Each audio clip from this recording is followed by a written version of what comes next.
Okay မင်္ဂလာပါဒီနေ့ကတော့ share ကမိသားစုခေါ်ဖို့ဟာရရပေါ့နော်ပြီးကိုနန်းစားတွေကိုတင်ပေးမယ်ဖြစ်တဲ့ပေါ့နော်ပထမဆုံးနေတဲ့ပေါ့ share ကမိသားစုအရင်သွားမယ်နော်မိသားစုကိုကြတော့ထိုင်းလူနဲ့ဆိုရင်မိသားစုပေါ့နော်မိသားစုကိုထိုင်းလူနဲ့ဆိုရင် crop crew လို့ခေါ်ရနော် crop crew crop မှာပါဇက်ပိတ်ပြီးထွက်တယ် crop crew ဆိုတာကမိသားစု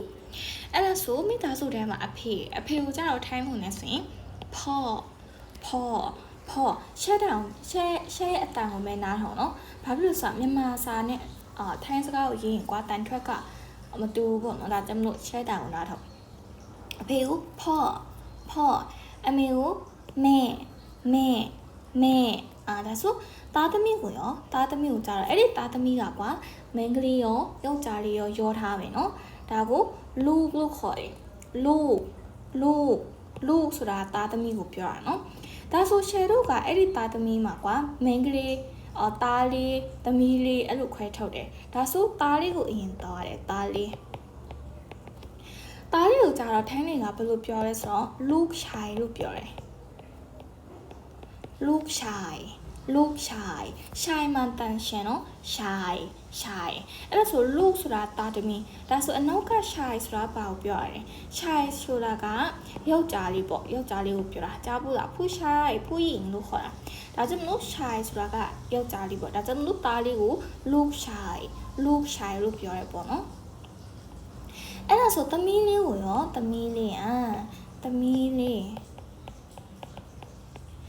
မီးလေးကိုကြတော့ลูกสาวလို့ပြောတယ်သမီးလေးကိုลูกสาว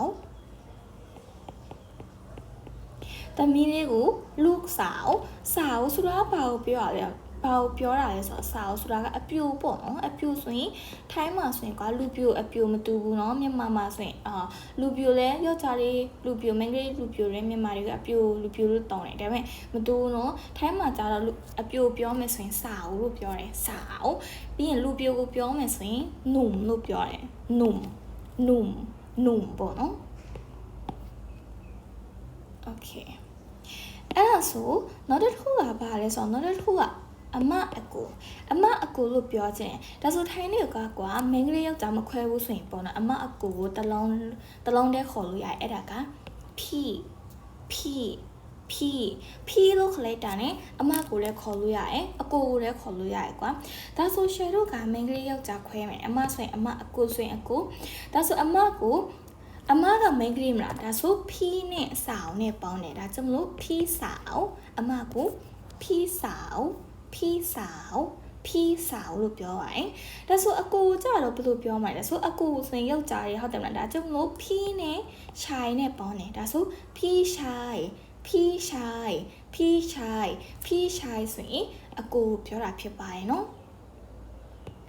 โอเคဒါဆိုနောက်တစ်ခုကအကူပြီးရင်ကွာညီလေးညီမလေးရှိရမယ်ဟုတ်တယ်မလားဒါဆိုအခုနတုန်းကလည်းတူတူပဲညီမလေးညီလေးကိုထိုင်းတွေကတလုံးတည်းပြောမယ်ဆိုရင်နောင်လို့ခေါ်လို့ရတယ်နောင်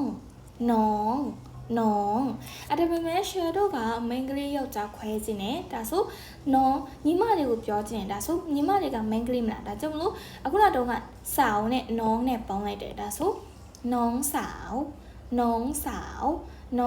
วဆိုတာကညီမလေးကိုပြောတာဒါဆိုညီလေးကိုပြောမယ်ကွာညီလေးကိုကြားတော့ဘယ်လိုပြောမလဲဒါဆိုညီလေးကယောက်ျားလေးမလားဒါဆိုရှယ်တို့ဘာနဲ့ပေါင်းမှာနောင်နဲ့ချိုင်နဲ့ပေါင်းမယ်ဒါဆိုနောင်ချို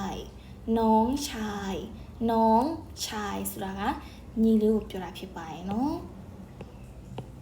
โอเคနောက်တစ်ခုကဦးလေးကိုပေါ့နော်ဦးလေးကိုကြားနှစ်မျိုးပြောလို့ရတယ်နံပါတ်1ကလုံ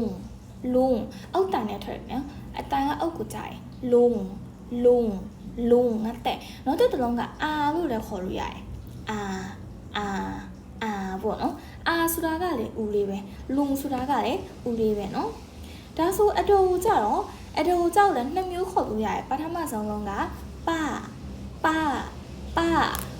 ဆိုတာကလည်းအတော်ပဲကွာဒါဆိုနောက်တစ်လုံးကပါတယ်နောက်တစ်လုံးကနာဒါဆိုနာဆိုတာကလည်းအတော်ကိုပဲပြောတာဖြစ်ပါတယ်နော်အဲ့ဒါဆိုရှယ်တို့ပေါ့နော်အဖိုးနဲ့ပါမြန်မာမှာဆိုရင်ကွာအဖေဖက်ကလည်းဖိုးဖွားပဲခေါ်တယ်ဟုတ်တယ်မလား ဒါဆိုထိုင်းမှာကြာတော့မတူဘူးเนาะဒါဆိုအဖေဖက်ကိုအရင်သွားမယ်ဒါဆိုအဖေဖက်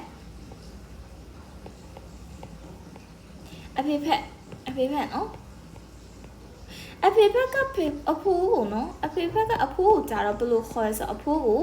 ပူလို့ခေါ်တယ်ပူအဖေဖက်ကအဖိုးကိုပူအမေကိုကြာအဖွားကိုကြာတော့အဖေဖက်ကအဖွားကိုကြာတော့ရလို့ခေါ်တယ်ရ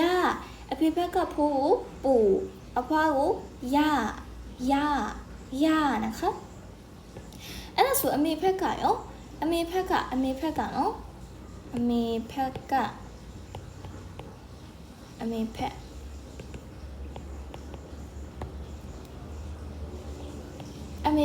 အမေဖက်ကဖိုးကိုကြာတော့ဘယ်လိုပြောဆိုဖိုးကိုတာလို့ခေါ်တယ်အမေဖက်ကဖိုးကိုတာဒါဆိုဖွားကိုကြာတော့အမေဖက်ကဖွားကိုကြာတော့ယာยလို့ခေါ်တယ်ယာยအနောက်တစ်လုံးရှိသေးတယ်ပေါ့နော်ယာยဆိုတဲ့စကားလုံးကကွာထိုင်းနေကပေါ့နော်ကိုနဲ့ဆွေမျိုးမတော်တဲ့ဖွားအိုတွေကိုပြောပေါ့နော်အပြင်မှာတွေ့ရင်ကွာသူတို့ကယာยလို့ခေါ်တယ်